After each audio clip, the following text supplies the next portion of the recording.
Think you've got a bad spot for a garden? I've worked with a ton of people, hundreds of gardeners actually, and I'm about to show you how to find the perfect growing spot in any yard. This simple technique has helped me grow thousands of pounds of food, and it works whether you have an acre or just a balcony. The secret to a successful garden isn't expensive soil or fancy tools. As we learned in the last, it's actually location. Let me show you exactly how to find your. First, we're looking for 6 to 8 hours of direct sunlight. Not filtered light through trees, not bright shade. We need direct sun. And here's how to map it.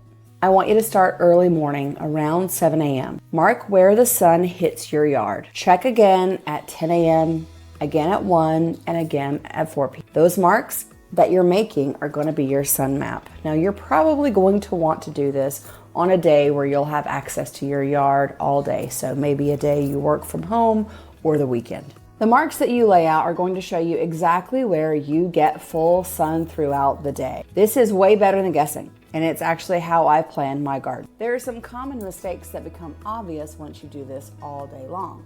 Now some spots look sunny in the moment, but let's say by 2 p.m. it'll be in a building shadow or by the fence line where it's not. Some sun is only available in the morning, which is not enough for most vegetables. So let's recap. Your ideal spot will have morning and afternoon sun. That's really the only way you're going to get 6 to 8 hours of sun. You also need easy access to water, level ground, or a gentle enough slope that you can work with. You want it to be close to your kitchen, and you'd prefer for it to be away from tree roots. Another pro tip, the closer to your water source, the better. Every extra step matters when you're lugging water cans in the middle of August. Now, what if you don't have the perfect spot? Let's solve for that. I've got some creative solutions for you that work for me and that utilize microclimates. If you have partial shade, I want you to focus on growing leafy greens in that area. So folks don't realize this maybe, or sometimes they don't think about it, but if you have a leafy green or plants that you just harvest the leaves from, they don't require as much sun as those heavy fruiting plants like tomatoes and cucumbers and peppers. If you think about it, the more fruit and the larger the fruit that a plant creates, the more sun it needs. So if you have partial shade, you can focus on leafy greens in those areas and you'll still have great success.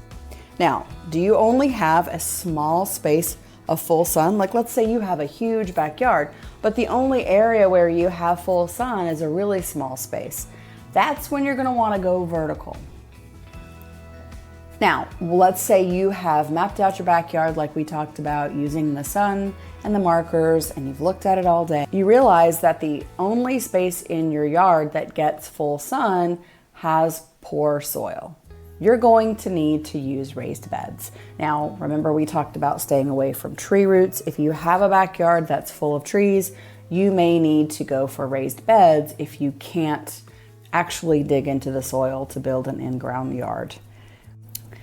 Now that you know exactly how to find your garden's sweet spot, I want you to take a few minutes today to sun map your yard, whether it's today or whenever you can get to it, okay? And this is something that you want to do all day long. Remember, this one decision affects everything else moving forward, and you want to have the best chance of success. Join me tomorrow when we're diving into our soil fertility secrets that actually work for you.